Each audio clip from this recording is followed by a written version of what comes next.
constrangedora, pois, bem, meu pai sempre foi um perdedor, pelo menos desde que eu o conheço.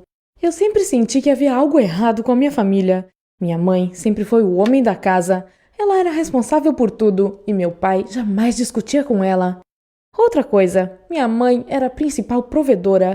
Meu pai, por outro lado, nunca teve um emprego normal e em horário integral. Ele fazia trabalhos estranhos, que na maioria das vezes envolviam reparos de carro.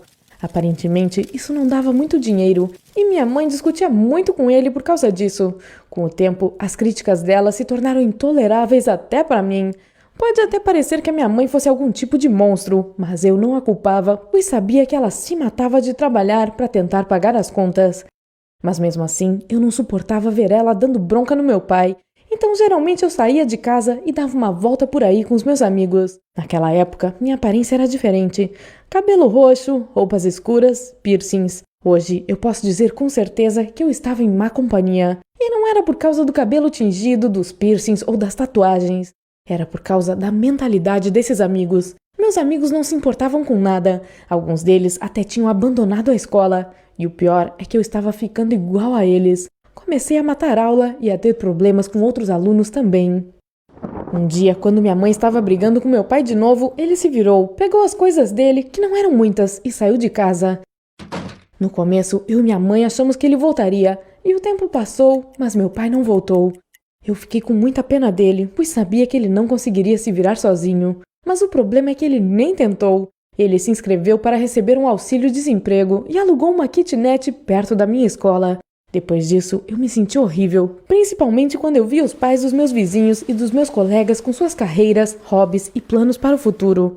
O meu pai estava jogado no sofá assistindo a televisão dia e noite. Parecia que ele tinha virado a apatia em pessoa e alguma coisa precisava ser feita. Mas o quê? Minha mãe também passou por maus bocados, já que agora tinha que sustentar a nossa família sozinha. Eu senti que precisava ajudar e comecei a procurar por um emprego de meio período. Mas parece que ninguém queria contratar uma menina gótica cursando ensino médio. Entreguei currículo em muitos lugares, mas nunca consegui emprego. Aí, quando minhas esperanças estavam quase acabando, eu vi uma cafeteria lotada não longe da minha casa. Por incrível que pareça, o dono não me menosprezou. Ele só disse que eu precisava ter uma aparência mais apropriada se quisesse o emprego. Então eu pintei meu cabelo de preto de novo. Eu nunca tinha gostado da cor roxa mesmo. E troquei minhas roupas excêntricas por outras mais clássicas. Ok. O que eu achava que era clássico, né? Mas enfim, consegui o emprego. Eu fiquei super feliz por poder ajudar a minha mãe. Eu levava o uniforme para a escola, pois logo depois da aula eu corria para a cafeteria para trabalhar. Eu comecei como ajudante de cozinha, então no começo eu fazia de tudo um pouco. Lavava pratos, cortava alimentos e até limpava o chão. Era chato, mas eu já sabia que seria assim. Em menos de um mês eu fui promovida e virei garçonete. Aí as coisas começaram a ficar mais legais. Mas ao mesmo tempo eu tinha que aprender um monte de nomes como mochaccino, ristretto, macchiato e assim por diante. Sempre havia clientes na nossa cafeteria, ou seja, eu sempre tinha muito trabalho a fazer. E isso era ótimo, eu gostava daquele ambiente.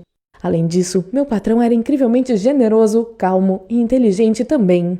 Por causa do meu cronograma apertado, não sobrava muito tempo para os meus amigos. Eu me sentia mal com isso. E enviei mensagens para eles algumas vezes, pedindo a eles para me perdoarem e convidando-os para virem tomar um café onde eu trabalhava. Mas eles nem se deram ao trabalho de responder. Nenhum deles. Dá para acreditar? Naquele dia, eu percebi que eles não eram meus amigos. Naquela mesma época, eu comecei a melhorar muito na escola. Meu chefe até me incentivou a guardar metade do meu salário para a faculdade. Mas a coisa mais importante desses últimos meses aconteceu ontem, quando eu passei na casa do meu pai.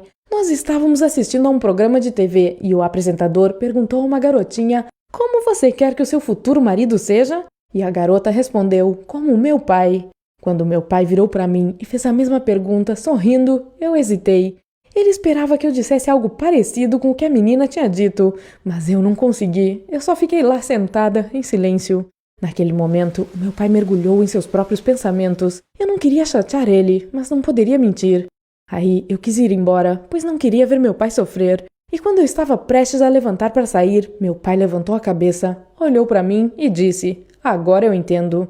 Por algum motivo, pela primeira vez, eu acreditei nele. Eu amo meu pai independentemente de qualquer coisa e torço para que a vida dele melhore assim como a minha. Já no meu caso, eu estou orgulhosa por ter percebido a tempo que é super importante ter responsabilidade e por não ter deixado que meus amigos e minha atitude me puxassem para baixo.